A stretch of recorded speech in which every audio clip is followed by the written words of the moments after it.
From Daily Trust News Center, this is the News Hour. On News Hour tonight, abduction of customs officer and 9 others in Zaria angers residents of the ancient city. Search for bodies of people drowned in Niger after fleeing bandits river begins. NLC opposes Governor Nyesom Wike's presidential bid.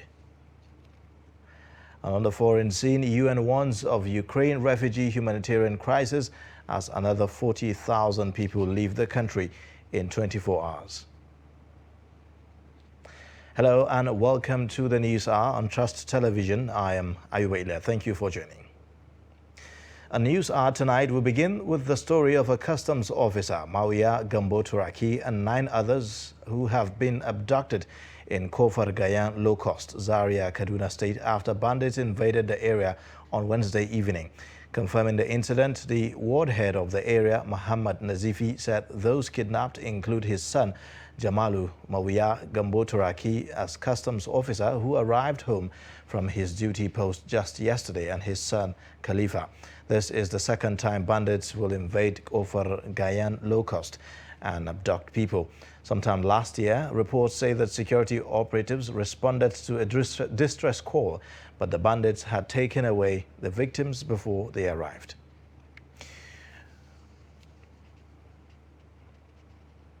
We are now being joined by Abubakar Bello, Daily Trust correspondent in Zaria, for an update on the incident. Hello, Abubakar. Good evening to you. Well, thank you for joining us this hour. If you can give us an update, what transpired regarding this incident? Well, actually, on around 9 o'clock on the Wednesday night, the bandit invaded the Kofangayan Low Cost area in Zaria here, and Kofangayan area is at outskirts of Zaria City, the main ancient city of Zazzau. And of course, just like you had, it's the second time the bandits were invading this area. The first time they were there, it was exactly a year during Ramadan, when they invaded and then abducted a custom officer's wife, just opposite to the very custom officer that has been abducted today. So sources revealed that even the other time the bandit arrived the area, their main target was this very custom officer, Ma'awiyah Gambo Turaki, who was abducted along with his son, Khalifa. Now, having abducted him, they also taken away other people, including a woman. They were 10, but only a woman was included. And after interviewing the ward head of the area, Mala Muhammadu Nazifi, he confirmed to us that 4 out of the 10 abducted people managed to escape after trekking for about 5 kilometers into the bush. And some of them that we interviewed, especially Yusha Udisa, disclosed that the bandits were basically concerned on the custom officer rather than the rest of their captive. But right now, the general area is calm as security has been beefed up. Even this evening, a lot of security and vigilante members who are patrolling the area continuously. All right. Now, have the bandits reached out to the families of these abductees, whether or not they are requesting for some kind of ransom?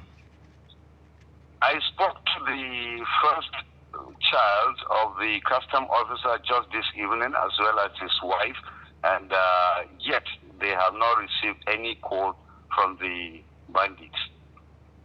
All right. What about the operations of the security forces around that side? What are the efforts of rescuing these abductees? Honestly, the security operatives were very much on the alert because that area, since the abduction of the customs wife last year, security has been built up in that area because it is a settlement largely occupied by middle-class people, and they have also employed the services of vigilante men who are routinely patrolling the area every night. In fact, these bandits, I think they came much earlier than the time when the vigilante normally come out for their patrol. That is why they came a little bit earlier in the night to unleash their mayhem before the arrival of the vigilante. But just like I say right now, the general area is being patrolled by especially the police and a combined force from the vigilante group. All right, thank you so much, Abubakar Bello, for the update on that story. We'll continue to follow up with that as we bring you all the needed information. Thank you for joining us. Thank you. All right, still staying with security matters, police in Kaduna on Thursday discovered an improvised explosive device along Shanono area of Rigasa community in Igabi local government area of the state. Now, the device was concealed inside a rubber bucket and dumped close to a stream by unknown persons on Thursday morning.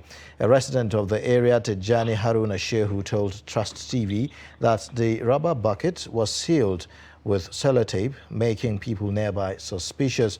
According to him, there were wires connected to the bucket that was sealed. Hundreds of residents gathered from afar to witness how the device was disabled. No casualties recorded. The second device was disabled by anti-bomb squad of the state command. When my neighbor came, he said it was a bomb. I picked it and threw it in the gutter, believing that it would not explode in the water. We were at home when we heard that there was a bomb outside. We all vacated our houses, and later the community informed security agencies. We were so scared, we left our houses for shelter. The security all asked us to leave our houses because it was about to explode. I was coming at about 9:23 a.m. this morning. I now saw women with children running from the community called Kona Shanono in Regasa area. So I have to stop and ask what is happening. And one woman was narrated to me that they saw bomb in their area. That is why the security personnel asked them to vacate. Meanwhile, a victim of the Kaduna-bound train attack continued to narrate her ordeal to Trust TV. As we were moving, so we just had as in the train just marched, as in, I don't know if it's bomb or something. So all of a sudden the train just moved from its normal route. Then we just started hearing gunshots from nowhere all over this thing. So that was how the flying bullets just touched me. I did not even know that it was a bullet because everybody was just shouting. We just lie down on the floor. Before you know it, they have even break the train's door and they even entered. I did not even notice that it's me. I thought it was a dream safe because I did not even believe all what is happening until I saw myself at the hospital. Sitting next to the window, I was sitting that chair. I was sitting at the edge. One man was sitting inside, but our middle was empty. The man, did he survive? I did not even know because I even my bags, everything, I've lost everything now. It's only me and myself and my phone it's the soldiers that rescued me. Before the soldiers rescued me, there was someone in the train that tied my leg with something. Yes, as we heard, they said that they have cleared all our bills. Yes, but the x-ray, they did x-ray yesterday, they still collect. It was my dad that paid for it. But after that, everything that we have been doing, they didn't ask for anything as of now. The ones I saw inside the train, they were not up to 5. The ones I saw inside the train, but there were some outside shooting. So I can't say there are how many. The cops that I saw inside the train were just 2. But some people say that there are plenty people died. Yes, but the ones I saw with my own eyes is 2 people. Yes. Sorry, can you tell us the age group of the kidnappers? Are they from 30 years or 40 years? 18, 19, 20. They were young guys. In the meantime, Joint Intelligence Service claims it has uncovered forest settlements serving as hideouts for armed bandits and kidnappers attacking travelers along Abuja-Kaduna Highway. This is coming as the Nigerian Air Force airstrikes killed scores of bandits on Wednesday after obtaining intelligence on their movement in the same axis. PR Nigeria reports that NAF aircraft launched attack on the bandits moving along Akilibu Sarkim Power Road near Mangoro village, while those fleeing were eliminated.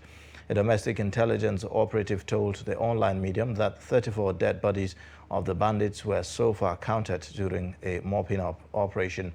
The report said that intelligence agency, after the attack on an Abuja-Kaduna train, identified 3 locations as destinations of bandits after most attacks within the axis. Now, Kaduna State government has denied reports that bandits barricaded Kaduna-Abuja Road on Thursday.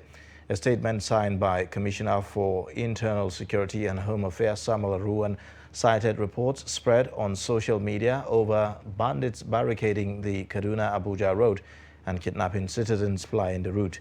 Aruwan said that the buzz in circulation is false and was presented by a group of social media enthusiasts who celebrate negative news.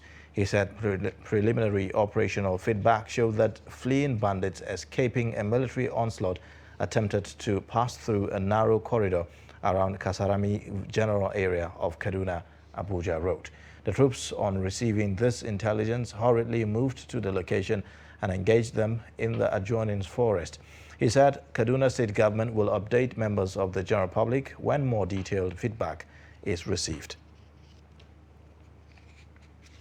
House of Representatives has urged security agencies to intensify responses to armed bandits attacks in Giwa and Birnin Gwari local government areas of Kaduna State.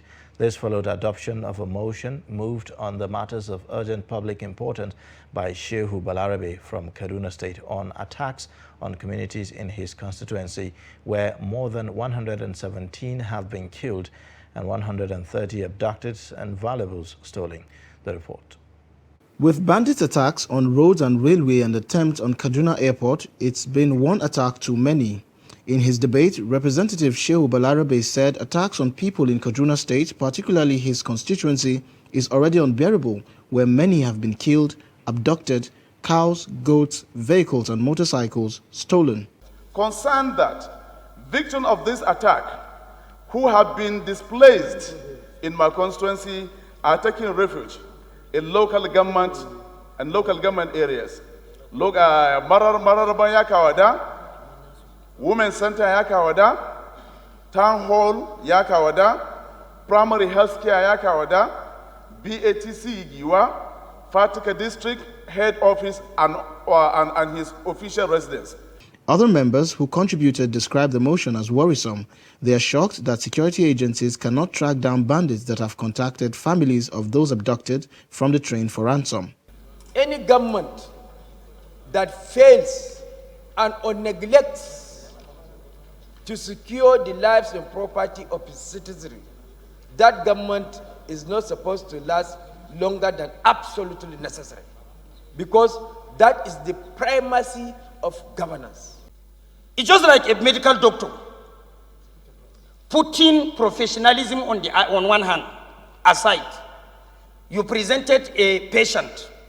As a patient relative, you said, okay, every month I will give you 100 million naira until when the patient recovers or otherwise. The doctor will make sure that particular patient did not die, and he will continue to maintain that he did not recover, because he will keep on tapping the money. It's a simple analysis, and every simple person can understand. Government in this case has to rise up to its responsibility. Call a spade is spade. If it's about funding, each and every one of us here knows we have never had any cause to contemplate funding our security agencies. And I believe our relevant committees are following up in terms of implementation of such fundings through our budgets, through their oversight processes. Then why things should continue this way? The House later adjourned due to what it described as the worsening security situation in the country, making the motion as the only item treated at plenary. Niger State Governor Abubakar Sani Bello has directed the State Emergency Management Agency to immediately commence a search and rescue operation of the remaining bodies that drowned at the Zumbaguni River while fleeing for bandits' attacks and provide succor for the remaining fleeing villagers. A resident in the area, Michael Madaki, said bodies of 4 children and 9 women had been recovered while search for the remaining bodies is ongoing. The governor, in a statement through his chief press secretary, Mary Noel Baje, described the incident as disturbing and painful. He condoled with family members of the deceased and the entire people of Munya local government area. He decried the continuous unprovoked attacks on innocent citizens in communities in the state. The governor said no matter how hard the criminals sustain their atrocious activities, government will remain steadfast and not be dampened in its efforts to end criminality in the state, while appreciating the efforts and sacrifices of the joint security operatives. Governor Sani Bello enjoined them to be more proactive in their operations. Still on security matters, gunmen have attacked Ukpo headquarters of Newi South Council area of Anambra State, setting the secretariat on fire. A resident of the area said that the attack was carried out by unknown gunmen troubling communities. The traditional ruler of Ukpo community, Igwe Nwosu, confirmed the incident. The police public relations officer, Anambra State Command, Tochukwu Ikenga, said unknown persons set some buildings ablaze at the secretariat. Now, in a similar vein, Governor of Benue State Samuel Otom has told residents of the state to defend themselves after the state government said that several people were killed by bandits who attacked farming communities in 3 local governments in the state. Otom made this call in a statement released on Wednesday by his media aide, Nathaniel Ikyo, according to a report by Channels Television. The statement said that a report from the team leader of security agencies in Kasekyo community, Guma local government area, said that gunmen shot one Turner Aja and an unidentified elderly man who were on a motorcycle going to the farm. The statement also said that the team of agro rangers who were on patrol in the area tried to rescue the situation, but many had already been killed. Their corpses were taken and deposited at a hospital in Bajimba, Guma local government area of the state, the statement read. Now, reactions have continued to trail declaration of intention to run for the presidency by the Rivers State Governor Nyesom Wike. In an interview in Port Harcourt, the state capital, chairman of the Nigerian Labour Congress, Beatrice Itubo, accused the governor of subjecting civil servants and pensioners in the state to untold hardship. The report. Chairman of the Nigerian Labour Congress, NLC, in the state, Beatrice Itubo, said their members will not support Governor Wike's presidential bid due to his alleged poor performance regarding welfare of civil servants in the state. Charity, they say, begins at home. Let him come home and pay retirees their gratuities, pay pension arrears, promote workers and pay them, employ. The system is empty. It's not just to run from here and want to go to Abuja. There in Abuja, we look kill all the workers in Nigeria. So let him start the whole thing here so that we can be able to give him the support. Without that, he will not have my support. While some residents support Governor Wike's 2023 ambition, others express displeasure with the manner he has treated retired workers on payment of gratuity and welfare of civil servants. They said despite the infrastructure development witnessed in some parts of the state, there is the need for human capital development like job creation. Nigeria is a broader region whereby if he thinks he can run the state, bringing down a level of insecurity, well, I'll give him that to him. Bringing down some medicine, but there are areas he has to also look into. But the only thing is that he's working, the way I have seen him here, he's working, but the only problem he has, people were, the way people are criticizing him about his leadership because of this, between him and this Ikoku and, but other areas, I think, I have not seen anything wrong in his leadership. Personally, what I have against him that has not gone down well with me, the demonstration secondary school in UST, I learned that since he took up the office, he has not paid them. And that is welfare. You building flyovers without this welfare or human development. How then do we survive? My advice for him, he should be able to network his whatever development strategy in other aspects, such as education, employment. We have changed the infrastructure. Here is like a mini London now. We can begin to call the name Garden City, as the name implied before. Itubo also called on workers in the state to get their permanent voters' cards in readiness to vote for credible candidates in the 2023 general elections. Former governor of Anambra State and running mate to the People's Democratic Party presidential candidate in the 2019 election, Peter Obi, has picked the party's nomination and expression of interest forms to contest for the 2023 presidency. Obi is now set to contest against his former boss, ex-Vice President Atiku Abubakar, who had earlier obtained form to vie for the same position. The form is reportedly purchased by the like minds for him. Speaking shortly after purchasing the forms, Nwakuche said that they are a group of young Nigerian professionals that feel the country is not going in the right direction and needs a seasoned technocrat that can steer the affairs of the country in the right direction. He said if the country can cut down the cost of governance, things will be better, and they believe Peter Obi can do the job. The leader said they are working with other groups like Take Back Nigeria, which has promised to mobilize 10 million votes for the PDP and Peter Obi. Now, Senate Committee on Ethics, Privileges and Public Petitions has summoned Minister of Niger Delta Affairs Godswill Akpabio and the sole administrator of the Niger Delta Development Commission, Effiong Akwa, over non-payment of 2.2 billion naira to contractors.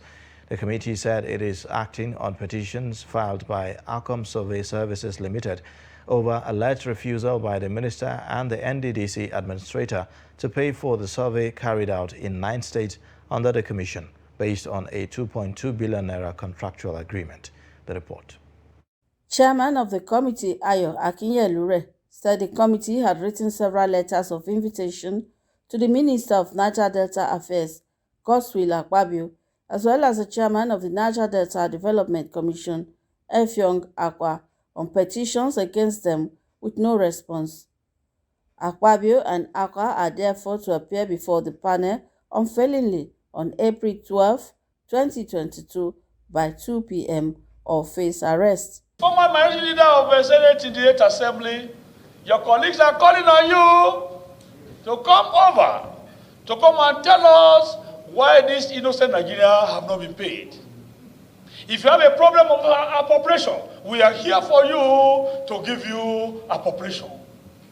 We want you to direct the sole administrator, Mr. Akwa, to be here on 12th of April 2022 to come and tell us why these Nigerians have not been paid. The lawmaker further called on President Muhammadu Buhari to constitute the board of the NDDC without delay to remove one man's overbearing influence on the commission. The Niger Delta Development Commission has come under scrutiny in recent time over issues of mismanagement of funds, among others. You're watching the news hour on Trust Television. Coming up shortly. Women compete in Abuja black market. Plus, sharing news for DSTV subscribers. This and more coming after the break.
Welcome back. You're watching the News Hour on Trust Television. Here's a look at the top stories again. Abduction of customs officer and 9 others in Zaria after bandits invaded the area on Wednesday has angered residents of the ancient city. Niger State government orders the State Emergency Management Agency to immediately commence a search and rescue operation of the remaining bodies that drowned at Zumba Guni River while fleeing for bandits' attacks. Moving on, the Presidential Steering Committee on COVID-19 has said the use of face masks in public places is now optional, while the decision on the final relaxation of measures will be taken after Easter. The head of the Technical Secretariat, who also doubles as the Secretary of the PSC on COVID-19, Dr. Mukhtar Mohammed, disclosed this in an interview with The Punch in Abuja. Countries across the world have started relaxing COVID-19 measures. Recently, Ghana, a West African country, announced that the use of face masks was no longer mandatory. Nigeria has continued to witness a drop in the number of daily COVID-19 cases.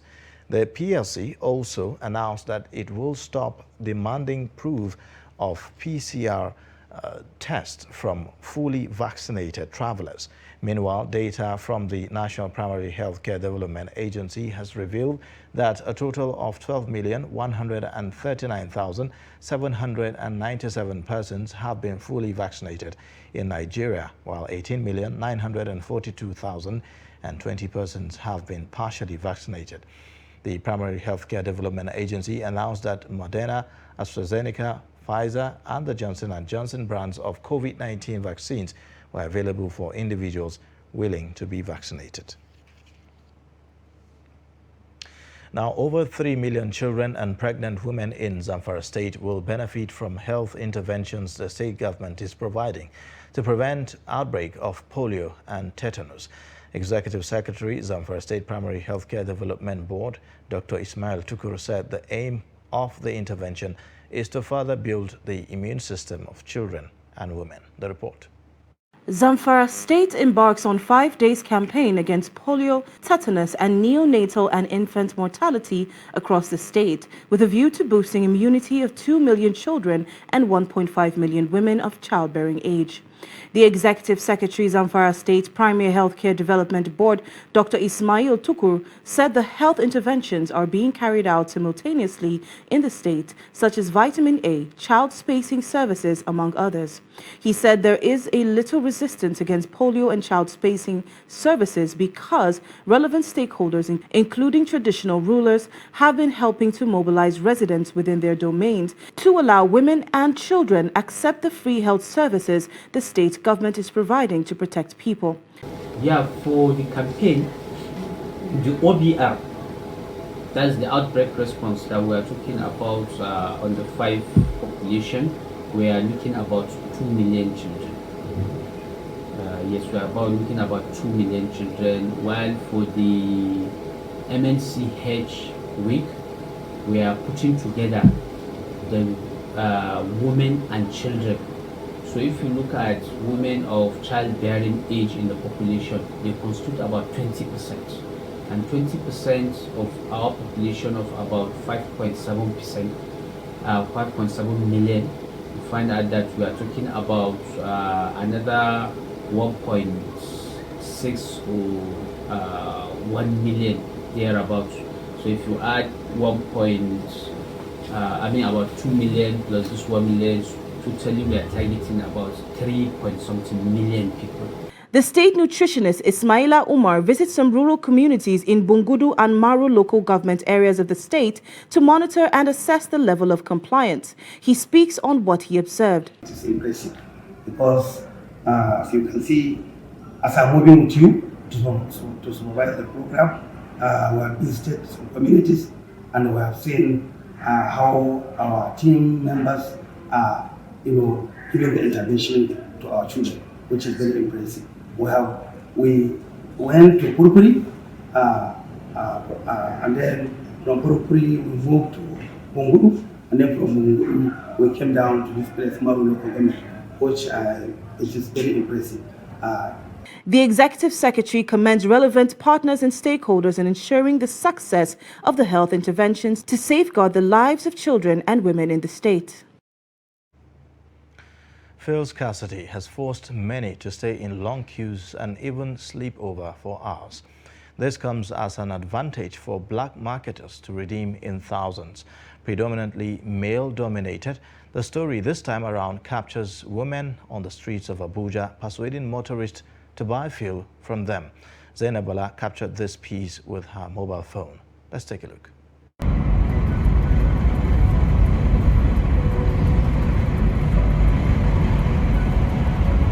I was just passing by this filling station behind me. It's an NNPC filling station along Kubwa Express around Dede axis.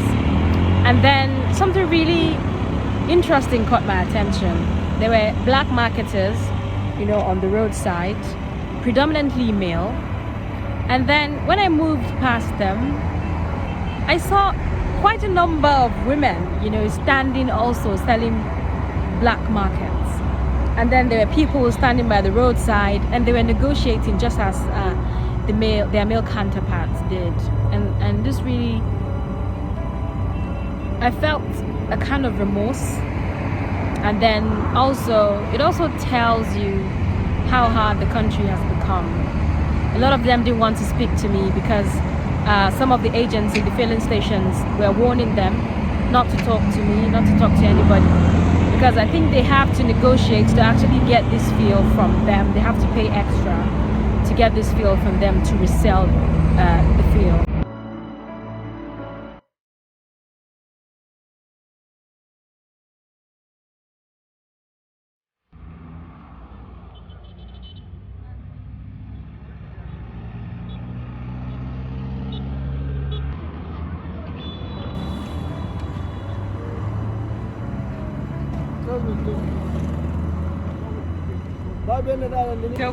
But see why they talk like this now? No money now, we are hungry.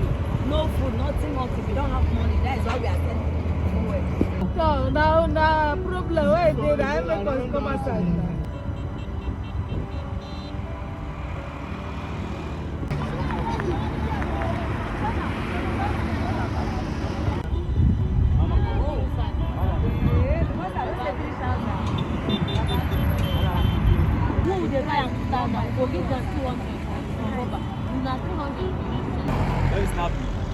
Yes. For me or for yourself? Send it to Snapper now.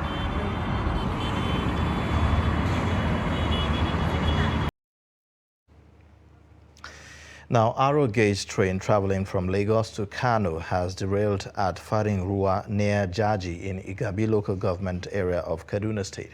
Public Relations Officer, Northern Regional District of Nigeria Railway Corporation, Zaria Abdullahi Alhaji, confirmed the incident via telephone interview. According to him, Bala Kau, the driver of the train, died during the incident, adding that the cargo train was conveying soft drinks to Kano. He said the incident happened as a result of vandalization of sleepers and other accessories of the rail track in the area.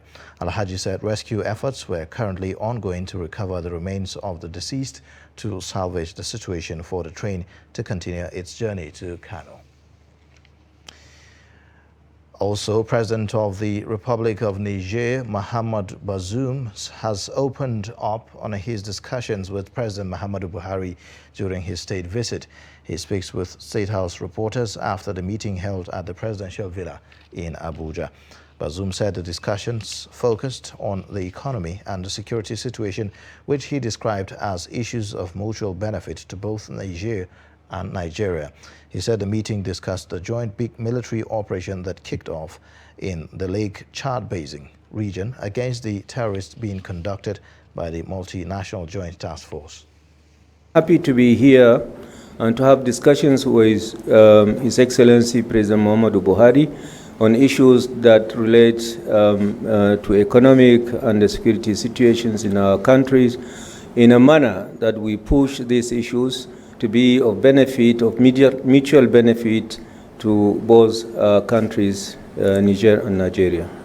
My visit coincides with a very big operation that is taking place jointly in the Lake Chad Basin region against the terrorists. And this big operation is being conducted by MNJTF, the Multinational Joint Task Force.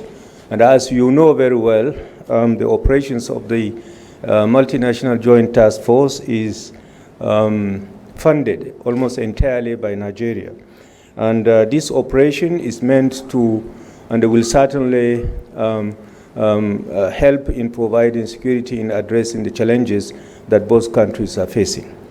I want to reiterate my commendation and thanks to President Muhammadu Buhari, who, because of his support, this operation is going on and will be very much beneficial.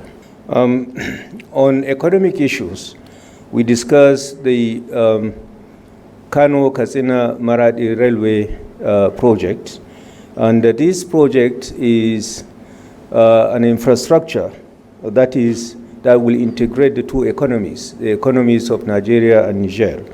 And so I'm here to I want to thank His Excellency President Muhammadu Buhari for his effort to ensuring that this project has taken off, and I hope that it will be sustained, because this project will radically change the trading exchange between the two countries.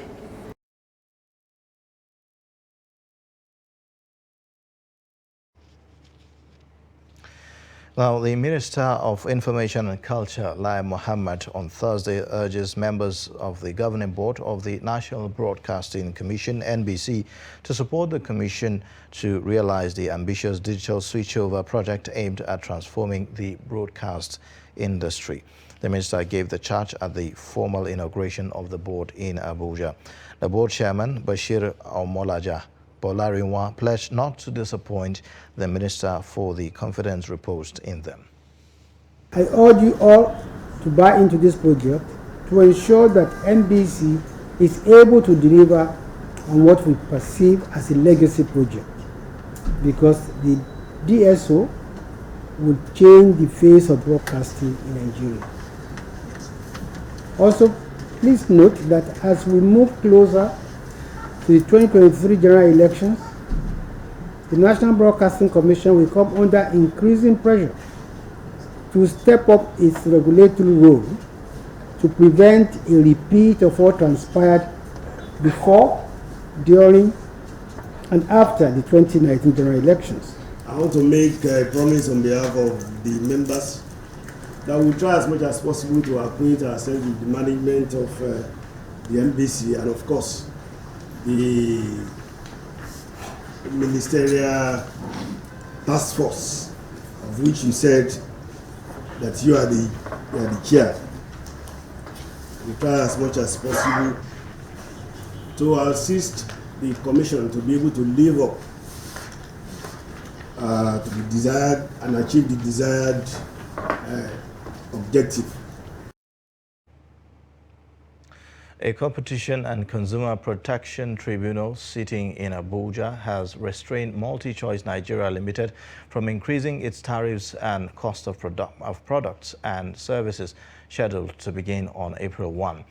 The three-member tribunal, presided over by the Thomas Okosun, gave the order following an ex parte motion moved by Festus Onifade, a legal practitioner, on behalf of himself and the Coalition of Nigeria Consumers. The applicants prayed for an order of interim injunction restraining the first defendants' respondents from carrying out the impending increase in tariffs and cost of its products and services intended to take effect from 1st April 2022 until the hearing and determination of the motion, a notice already filed before his tribunal. The matter is adjourned until April 11th for the hearing and determination of the motion, a notice. A federal high court in Abuja on Thursday discharged and acquitted former group managing director of the Nigerian National Petroleum Corporation, Andrew Yakubu, of fraud relating to $9.8 million seized from his home in 2017. Economic and Financial Crimes Commission, EFCC, arraigned Yakubu before Justice Ahmed Mohammed of the Federal High Court in Abuja on March 16, 2017, on 6 counts of money laundering and other offenses. But the Court of Appeal, ruling on a no-case submission filed by the former NNPC boss, struck down the charges to counts 3 and 4, which border on money laundering offences. In the court's judgment on Thursday, Justice Mohammed said that the prosecution failed to establish the necessary ingredients of the charges to warrant conviction. Justice Mohammed dismissed the EFCC's argument that the fund were proceeds of crime because they did not go through a financial institution. The judge ordered the immediate refund of the confiscated sum of $9,772,800 and also 74,000 euros to Andrew Yakubu. Members of the Institute of Chartered Accountants of Nigeria, ICAN Abuja District and Society is seeking collaboration with Media Trust Limited in furtherance of its corporate responsibility. Members of the professional body, on a courtesy visit to the media house, observed that partnership will benefit both organizations as it will foster a stronger tie through capacity building. A new scheme set to be implemented by ICAN titled Catch Them Young at primary, secondary and tertiary schools to encourage young people to embrace the accountancy profession will form part of the collaboration between the two organizations.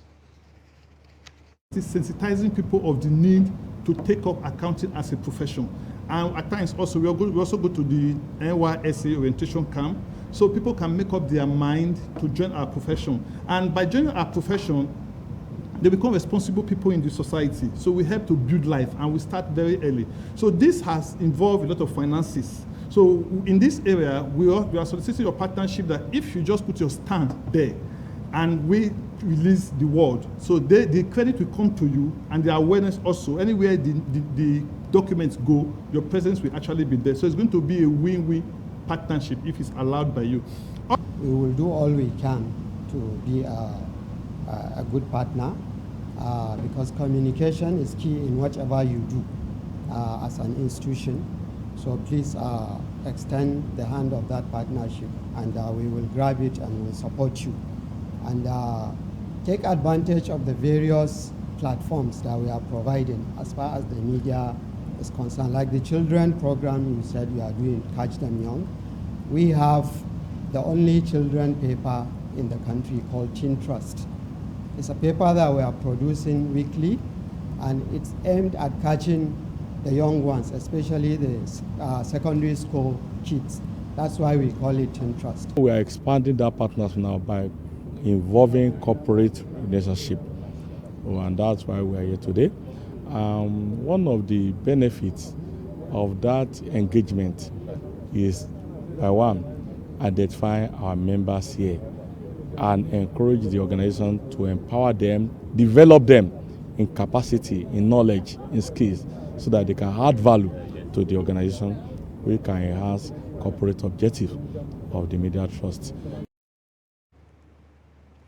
You're watching Trust News Hour. More stories after this short break. Please stay.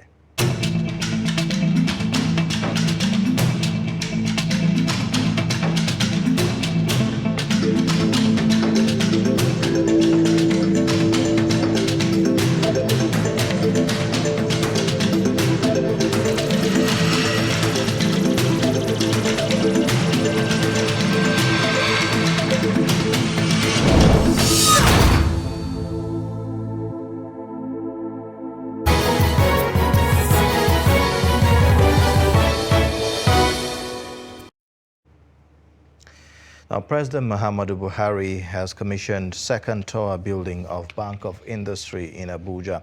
Speaking virtually during the commissioning ceremony, President Buhari says his government is working towards supporting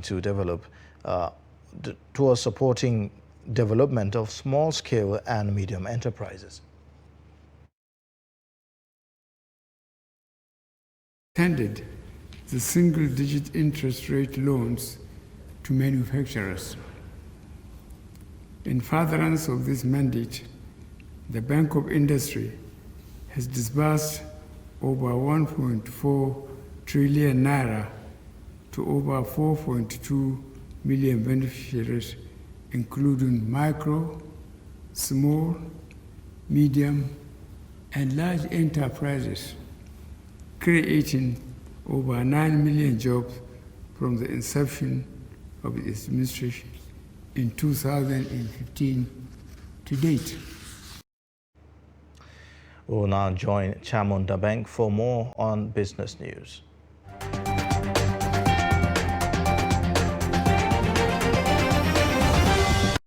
The price of oil has plunged even more since the Organization of Petroleum Exporting Countries and its allies OPEC Plus agreed in a summit on Thursday to boost supply by 432,000 barrels per day starting in May.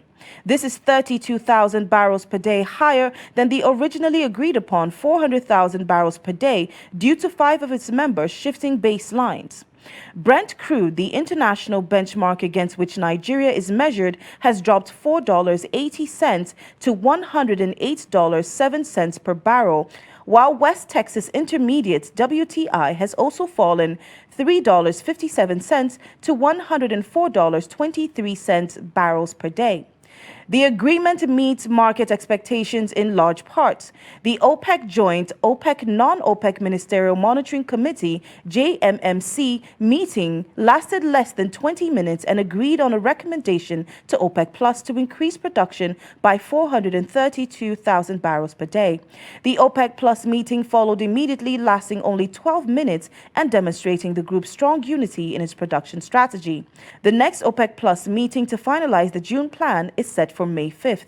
Acting Executive Chairman, Federal Capital Territory Internal Revenue Service FCT-IRS, Mr. Haruna Abdullahi has announced that there are ongoing plans to impose withholding tax on rent. According to Abdullahi, the goal is to ensure that the service expand its revenue generation sources in order to meet its revenue target for the year. Abdullahi made the disclosure on Thursday in Abuja at a joint taxpayer education and enlightenment campaign put together by FCT-IRS in collaboration with the Chartered Institute of Taxation of Nigeria. He stated that the campaign's goal was to educate people about the FCT-IRS and TITN tax partnerships.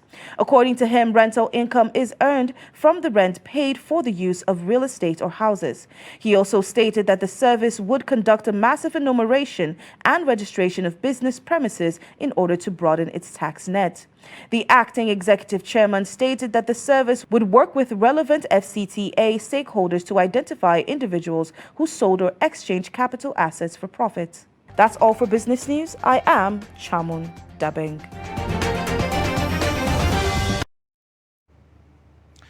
And now finally on the foreign scene, the United Nations said on Thursday the refugee exodus from Ukraine is a massive humanitarian crisis that is growing by the second after another 40,000 fled the country in 24 hours.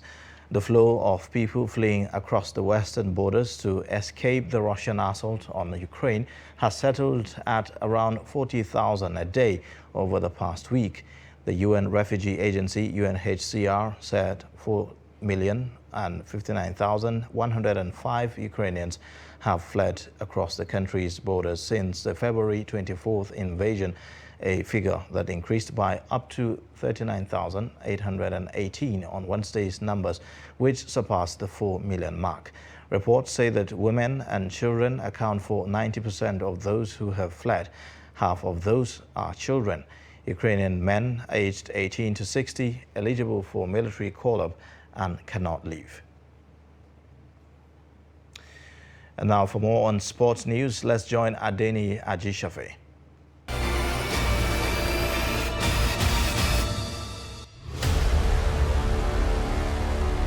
African #1 table tennis player Aruna Quadri has become first African player to reach semi-final stage of WTT Star Contender after an outstanding 3-0, 11-8, 11-8, 11-7 win over China's Zhou Qiao in quarter-final stage of men's singles in Doha, Qatar.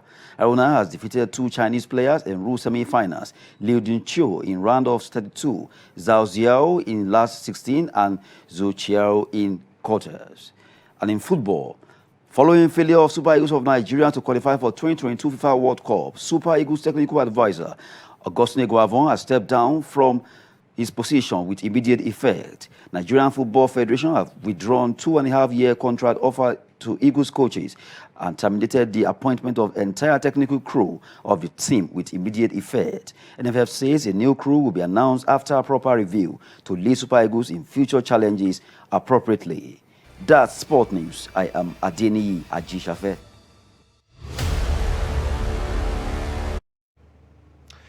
And that wraps up Trust News Hour. Remember, you can always connect with us via our social media platforms and also subscribe to our YouTube channel. You can watch us live and also watch other contents. I am Ayuba Ilya. Thank you for watching. Bye for now.